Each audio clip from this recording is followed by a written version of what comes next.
Hello दोस्तों, refix India के YouTube channel पे आपका फिर से स्वागत है।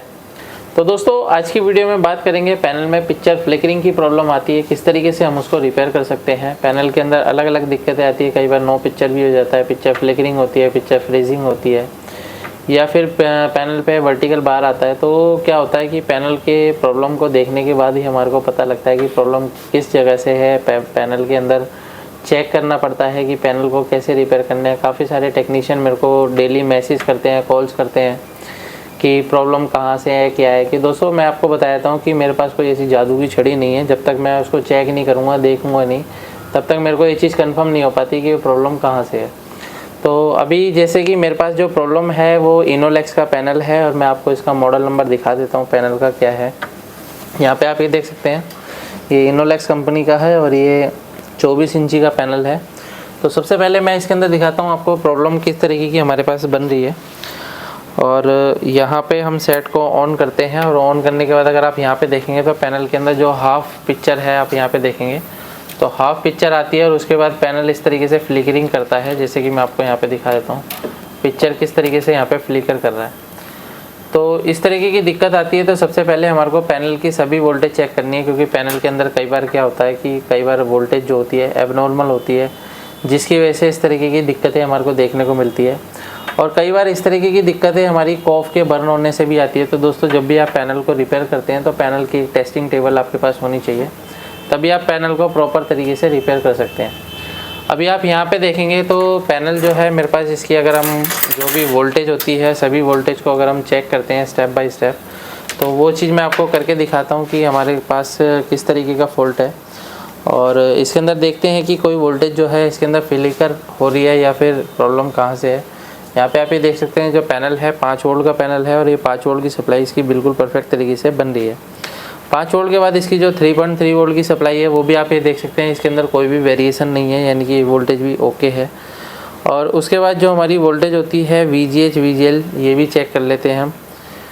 यहाँ पे अगर हम देखते हैं तो इसकी जो VGH और VGL वोल्टेज है, यहाँ पे अगर हम चेक करेंगे तो VGH वोल्टेज जो है हमारी 24 वोल्ट की सप्लाई है, वो भी बिल्कुल परफेक्ट तरीके से बन रही है, और इसके अंदर कोई भी वेरिएशन हमारे को देखने को नहीं मिल रही है। यहाँ पर आप ये देख सकते हैं।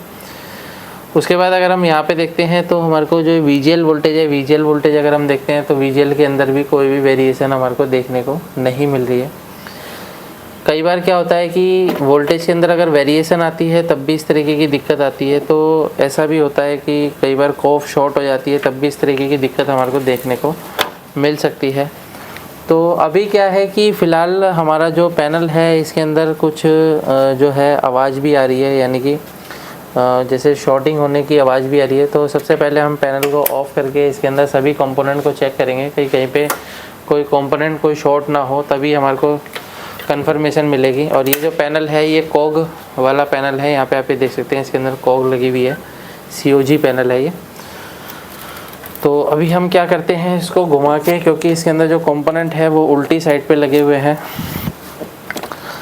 ये पैनल हमारा जो है सोनी के सेट में लगा हुआ है, तो इसके अंदर देखते हैं कि हमारे को किस तरीके की दिक्कत देखने को मिलती है। तो सबसे पहले मल्टीमीटर को मैं सेट कर लेता हूँ कंटिन्यूटी पॉइंट पर, और कंटिन्यूटी पॉइंट पर चेक करने के बाद हमारे को यहाँ पे जितने भी DC टू DC सर्किट है, DC टू DC सर्किट के आसपास में जितने भी PF लगे होते हैं सबको शॉर्टिंग के लिए यहाँ पे हमारे को चेक करना है। यहाँ पे अगर हम देखेंगे तो हमारे को देखते हैं कोई शॉर्टिंग हमारे को यहाँ पे देखने को मिलती है या फिर क्या कंडीशन हमारे को मिलती है। तो यहाँ पे कई सारे PF लगे होते हैं जो कि DC टू DC सर्किट में होते हैं। यहाँ पे डायोड लगा हुआ है, तो डायोड को भी हम चेक कर लेते हैं। तो डायोड हमारा यहाँ पे कोई शॉर्टिंग नहीं है, यहाँ पे देखते हैं तो यहाँ पे हमारे को कोई भी शॉर्टिंग इसके अंदर देखने को नहीं मिल रही है। तो यहाँ पे देखते हैं जो हमारा गामा सर्किट है, गामा सर्किट के अंदर भी देख लेते हैं कि हमारे को कोई शॉर्टिंग तो नहीं मिल रही है। तो दोस्तों, यहाँ पे हमारे को कोई भी शॉर्टिंग नहीं मिल रही है। यहाँ पे देख सकते हैं ये बिल्कुल परफेक्ट है, ओके है, यहाँ पे भी कोई शॉर्टिंग नहीं है। तो यहाँ पे देखते हैं ये भी शॉर्टिंग नहीं है। तो अभी क्या है दोस्तों, यहाँ पे हमारे को कोई भी शॉर्टिंग नहीं मिल रही है। कई बार क्या होता है इसके अंदर शॉर्टिंग होती है तब भी इस तरीके की दिक्कत आती है। अगर हमारे पास कोई भी PF कंटिन्यूटी आपस में दिखाता है तो शॉर्टिंग होती है, लेकिन यहाँ पे हमारे को अभी कुछ भी शो नहीं कर रहा है। तो इस कंडीशन में क्या करते हैं, सबसे पहले हम LVDS जो हमारा कनेक्टर होता है उसको हम सबसे पहले रीसोल्ड करके देखते हैं, क्योंकि LVDS सिग्नल अगर हमारे जो वेरिएशन करेंगे तब भी इस तरीके की दिक्कत मिलती है। तो अभी मैं क्या काम करता हूँ, ये जो हमारा LVDS का कनेक्टर है इसको हम रीसोल्ड करके देखेंगे और उसके बाद चेक करते हैं क्या कंडीशन मिलती है। तो यहाँ पे मैं LVDS कनेक्टर को रीसोल्ड कर लेता हूँ।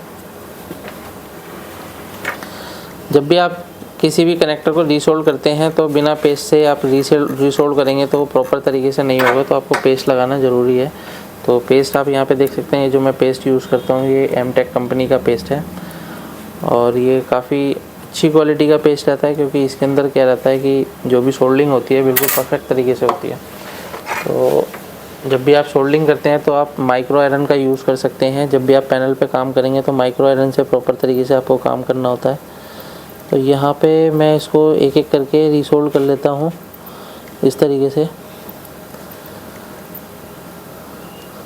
अभी इसकी सभी पिनों को हमारे को रीसोल्ड करना है। ये हमारा जो पैनल है ये फुल HD पैनल है जिसका रेजुलेशन 1920/1080 का रहता है। तो इसको हम यहाँ पे प्रॉपर तरीके से रीसोल्ड कर लेते हैं और रीसोल्ड करने के बाद देखते हैं क्या कंडीशन हमारे को मिलती है।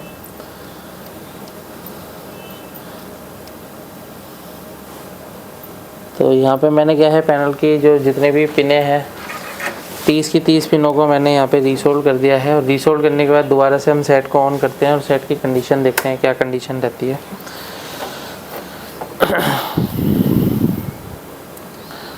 जैसे हम सेट को ऑन करते हैं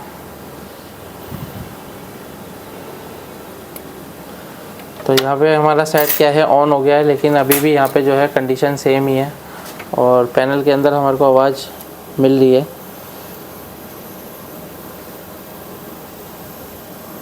तो यहाँ पे आप ये दोस्तों देख सकते हैं किस तरीके से हमारा जो सेट है सेम कंडीशन में ही है। अभी भी ये पिक्चर इसके अंदर फ्लिकर कर रही है। तो अभी क्या है, हमारे को इसका टीकॉन सर्किट चेक करना पड़ेगा। टीकॉन सर्किट को चेक करने के लिए सबसे पहले हम कनेक्टर को निकाल लेते हैं और उसके बाद मल्टीमीटर को हम डायोड मोड की रेंज पे सेट करते हैं। तो टीकॉन सर्किट के अंदर देखते हैं क्या कंडीशन है। तो टीकॉन की कंडीशन चेक करने के लिए आप LVDS की पिनों पे इम्पीडेंस चेक कर सकते हैं।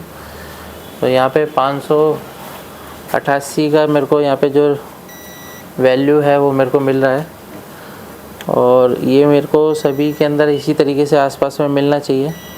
तो यहाँ पे आप ये देख सकते हैं सभी मेरे को जो सिग्नल की पिनों पे जो है LVDS सिग्नल की पिनों पे सेम जो है मेरे को वैल्यू मिल रही है। यहाँ पे देख सकते हैं आप।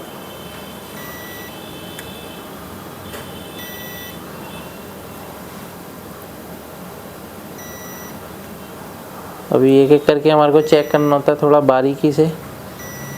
तो यहाँ पे भी हमारे को सेम मिल रहा है, ये भी ओके है, ये भी ओके है, ये भी ओके है।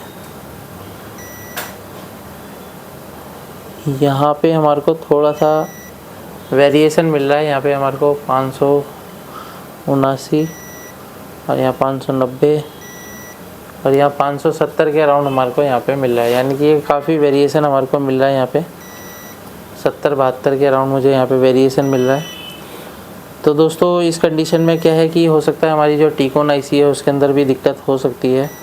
तो सबसे पहले हम टीकॉन IC को रीसोल्ड करके चेक करते हैं टीकॉन IC की क्या कंडीशन है। कई बार टीकॉन IC के अंदर मॉइस्चर की वजह से भी इस तरीके की दिक्कत आती है, हमारे को जो इम्पीडेंस है वो ख़राब मिलने लगता है। तो हम इसके अंदर प्रॉपर तरीके से रीसोल्ड करते हैं और उसके बाद चेक करते हैं। तो यहाँ पे आप ये देख सकते हैं मैंने इसको प्रॉपर तरीके से जो है इसको क्लीन किया है और रीसोल्ड किया है टीकॉन IC को। इसकी एक एक पिन को हमारे को रीसोल्ड करना होता है। तो यहाँ पे आप ये देख सकते हैं अभी इसकी सभी पिनें जो है बिल्कुल क्लियर हमारे को दिखाई दे रही है और बिल्कुल सोल्डिंग ओके है। अभी हम सेट को ऑन करके देखते हैं क्या कंडीशन इसके अंदर मिलती है। तो अभी मैं इसको स्टार्ट करता हूँ।